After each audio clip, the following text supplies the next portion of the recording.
Hi everyone, in this video I will show you how to reset the DeLonghi Dinamica coffee machine. So here are the ways on how to reset the DeLonghi Dinamica to factory settings. First, you need to turn on the machine. Make sure the machine is powered on. Make sure the machine is powered on and ready, not mid, brew, or descaling. Number 2, access the menu. Press the menu or settings button on the control panel. Step 3, you need to scroll down to Factory Reset. Use the arrow or scroll buttons to find Factory Reset or default values. So either of this.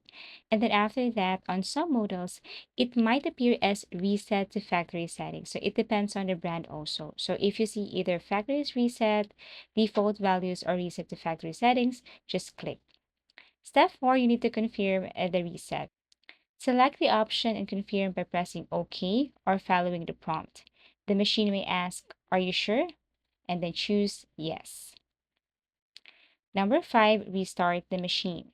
The machine will automatically restart or prompt you to do so. Your customizations like coffee strength, temperature, language, water hardness will now be reset. So by just following this step, you can now easily return or reset the DeLonghi Dinamica to factory settings. Thank you for watching and see you again in our next video tutorials.